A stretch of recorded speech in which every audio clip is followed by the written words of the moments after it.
comprehensiveness, extension of the coverage of protections to other grounds. It was inspired by the EU directives from 1997 onwards, based on Article 13 of the Treaty of Amsterdam, and was captured in the fourth generation equality legislation in Britain. Again, just to remind you that I'm taking Britain only as an example. Similar processes, and in fact, in many places, maybe even more interesting processes, could be cited and could be described. But I chose the UK also because I'm aware that there is a similarity between the legal systems. And if I were to talk about France or about Hungary or Poland, that would be more difficult to translate into meaningful legal concepts than if I take the UK. So only for that reason, not because the UK is the best developed jurisdictions in terms of equality inside the European Union. Arguably, other countries are as good, in many ways, much better. And then the last stage, in which we are at the beginning of, could be described as a move toward transformative equality. Substantive equality of opportunity is not enough when it's limited to certain grounds. Even if it's extended to be comprehensive and include other grounds, it's still not enough, because the embedded structures of inequality in society remain and cannot be effectively dealt with without the law reaching at actually dismantling those deeper structures. And that and the law is trying to achieve that through switching from a more defensive and individual reaction to individual cases of discrimination toward placing a duty on authorities to mainstream equality in all areas of their decision making, in a preventive and corrective way. And that's a big difference. That's that the law is making one step toward a deeper social reform, with all limits, of course, the law has, but that's what is happening. And the philosophical inspiration for that is the idea that neither equality of result, which has a miserable history in the communist countries, nor equality of opportunity as such, which doesn't, opportunity okay, but how about the so-called substantive equality in practice? Level field okay, but where what happens if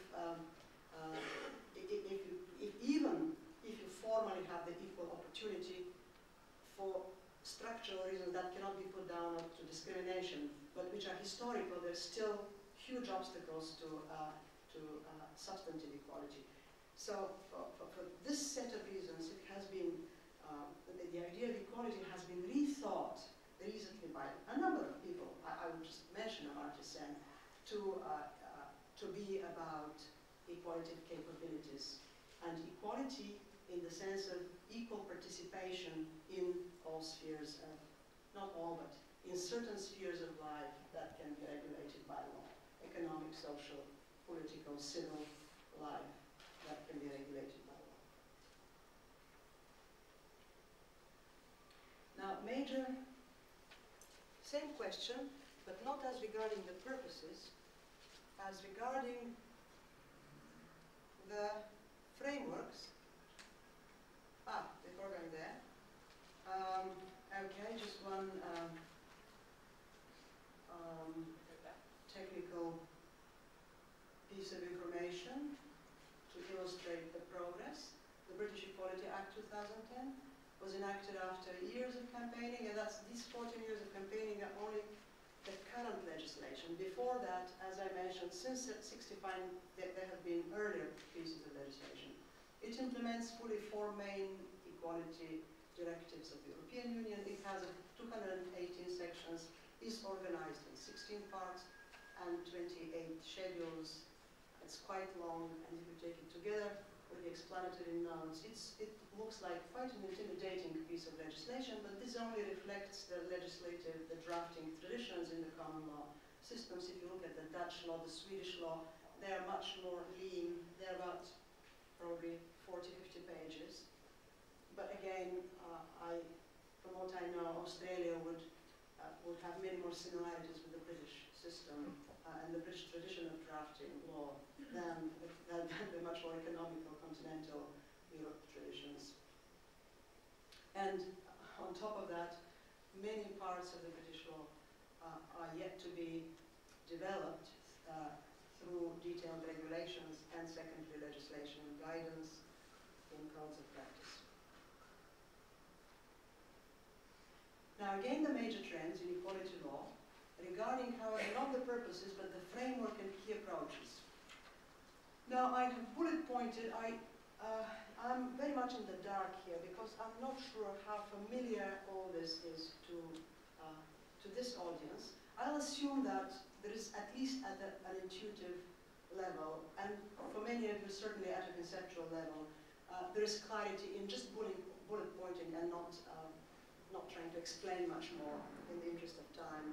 So if I'm to just name the trends, okay, and I can come back if you're interested to explain if something's unclear, but let me just try to name those, pinpoint and name those trends. So one is from anti-discrimination law to equality law. Okay, I hope that's clear. The right to equality is broader, higher. It includes the right to non-discrimination, but it contains something more than just the right to non-discrimination. Then from patchwork of norms to a unitary or unified or integrated framework, and I'll come back to that. And from regulation of employment in other areas, contractual relations and so on, to a human rights approach. Equality, it is more and more understood as a human right. This has not always been the case. Few people realize that international human rights law, with its principle of equality and non-discrimination, and equality law are two completely different animals, so to say. They come historically from different paradigms.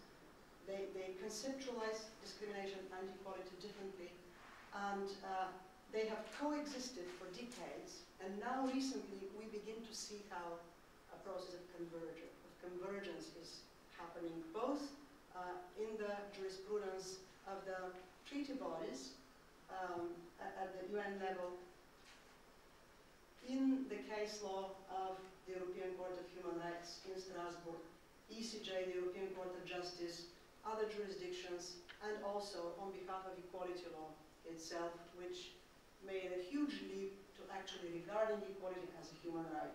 And that creates a whole different paradigm, as opposed to an attempt to regulate contractually an employer-employee relations where equality law actually comes from.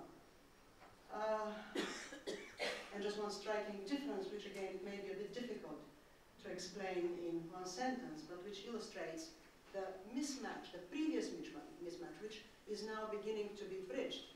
The gap has been bridged recently. The gap between the understanding of non-discrimination in international human rights law. Non-discrimination always attaches to a certain legal right. So in terms of international human rights law, you cannot just say the right to non-discrimination, full stop. It's the right to non-discrimination in relation to such and such right, freedom of expression, non-torture, political participation, etc., etc. While in equality law, the definitions of the right to non-discrimination do not at all bind that right to another legal right. So they are self-sufficient.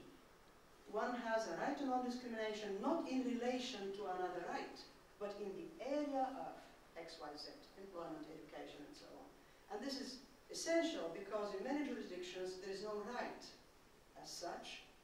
For example, in the UK, there's no right to education, there is no right to employment as such. However, people successfully enforce economic and social rights, taking the pathway of claiming discrimination in the areas of employment, education, etc.